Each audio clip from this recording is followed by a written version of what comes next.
말씀과 함께하는 따뜻한 오늘 큐티온. 그 후에 바울이 아덴을 떠나 고린도에 이르러 아굴라라 하는 본도에서 난 유대인 한 사람을 만나니 클라우디오가 모든 유대인을 명하여 로마에서 떠나라 한고로 그가 그 안에 브리스길라와 함께 이달리아로부터 새로 온지라 바울이 그들에게 감해 생업이 같으므로 함께 살며 일을 하니 그 생업은 천막을 만드는 것이더라. 안식일마다 바울이 회당에서 강론하고 유대인과 헬라인을 권면하니라. 실라와 디모데가 마게도냐로부터 내려오매 바울이 하나님의 말씀에 붙잡혀 유대인들에게 예수는 그리스도라 밝히 증언하니 그들이 대적하여 비방하거늘 바울이 옷을 털면서 이르되 너희 피가 너희 머리로 돌아갈 것이요 나는 깨끗하니라.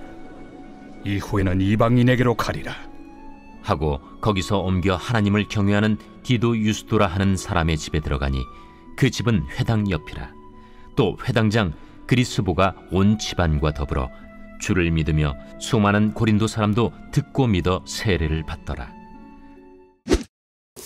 할렐루야. 말씀과 함께하는 따뜻한 오늘 큐티온 2023년 8월 3일 목요일입니다. 우리 함께 기도로 시작하겠습니다.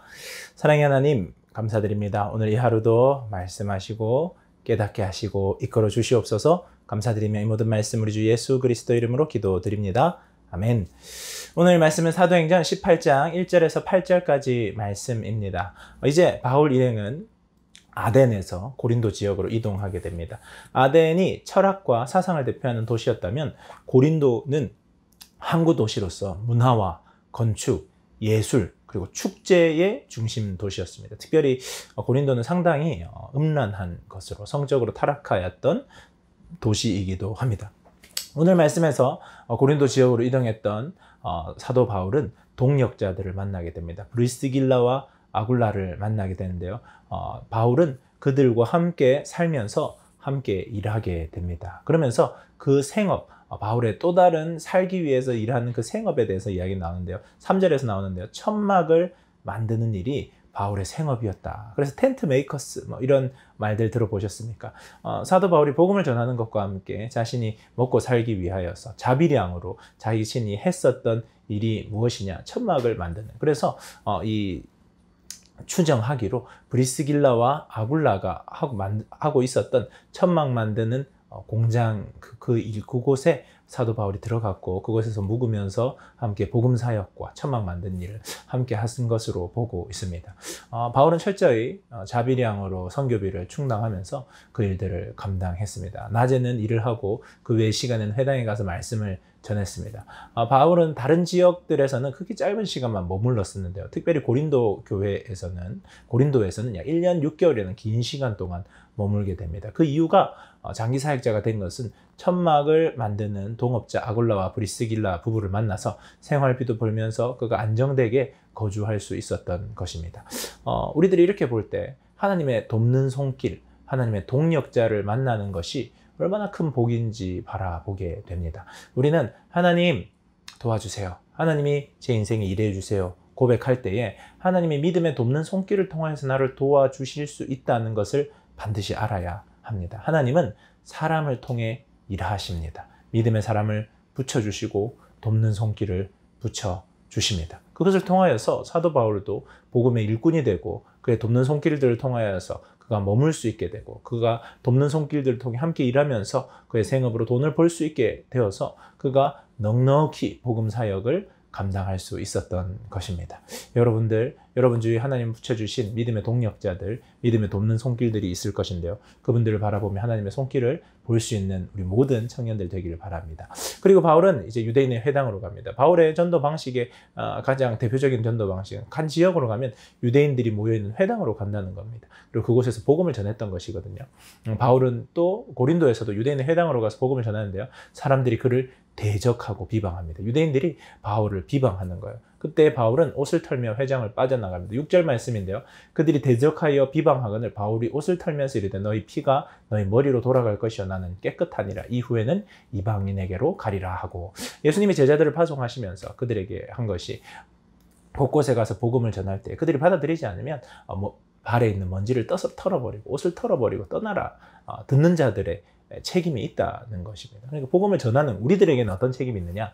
복음을 전하는 책임이 있다면 또 그 복음을 듣는 자들은 그것을 받아들일 책임이 있다는 겁니다. 그것에까지 계속 마음 아파하면서 그것에 계속 머물러 있을 것이 아니라 또 다른 곳을 향하여 나아가라. 그래서 사도 바울은 유대인들이 회당에서 받아들이지 못하고 그를 쫓아낼 때에 내가 이제는 하나님께서 나를 이방인으로 보내시는구나를 더욱 결정적으로 깨닫게 됩니다. 그래서 바울은 회당에서부터 하나님을 경외하는 이방인인 디도, 유스도라 하는 사람 집으로 가서 그곳에서 선교 본부를 차리게 됩니다. 그곳이 바로 회당 옆이었기 때문에 그곳에서 많은 고린도 사람들이 복음을 받아들일 수 있도록 복음을 전합니다. 그때에 이방인들에게 전해졌던 그 복음들이 받아들여지게 되고 전파되게 됩니다. 그래서 많은 이방인들이 세례를 받게 되는 것이죠. 유대인에서 이방인으로 복음의 길들이, 복음 전파의 길들이 완전히 넘어가게 됩니다. 하나님의 일은 이러합니다. 우리가 계획한 것을 넘어서 있다는 겁니다. 내 계획을 넘어선 하나님의 큰 섭리의 역사가 있는 것입니다. 우리들이 복음을 전했을 때 받아들이지 않으면 또 그것은 또 다른 곳으로 흘러가게 되는 것입니다. 우리들에게 맡겨진 그 사명, 복음 전하는 그 사명, 그것을 위하여 애쓰고 수고하면 됩니다. 이곳에서 전하고 또 이곳이 막힌다면 또 다른 곳으로 가서 전하고 내가 그것을 할 수 있는 대로 하나님의 뜻과 은혜를 흘려보내는 것이 우리들에게 주어진 것이라고 할 수 있습니다. 그래서 나의 계획에 너무 함몰되지 마시고 내가 정해놓은 계획 따라 하지 않으면 불안해하고 초조해하지 마시고 하나님의 또 다른 계획, 하나님의 크신 섭리가 있다는 것을 깨닫는 우리 모든 청년들 되기를 바랍니다. 묵상을 위한 질문인데요. 믿음의 동력자를 통해 위로받은 경험을 생각하고 감사해 봅시다. 믿음의 동력자들을 통하여서 받았던 위로와 또 회복과 힘내시는 것들을 한번 깊이 생각해 보는 시간이 되면 좋을 것 같고요. 두 번째 질문은 하나님의 뜻과 계획을 바라보고 있습니까? 내 뜻이 아닌 하나님의 뜻을 바라볼 수 있는 우리가 되면 좋겠습니다. 묵상을 하며 들으며 좋은 찬양은 모든 걸음 대신에 라는 찬양인데요. 참 좋은 찬양인데 한번 들으면서 오늘 이 하루 말씀과 함께 하루를 살아내는 귀한 우리 모두 되면 좋겠습니다. 우리 함께 기도하겠습니다.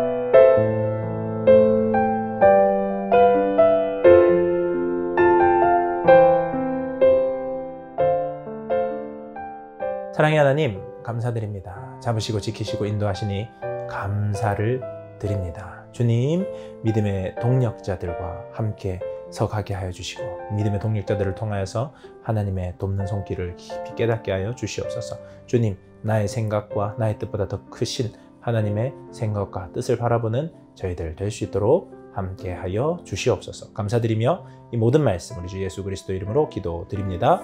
아멘. 좋은 하루 되세요. 안녕.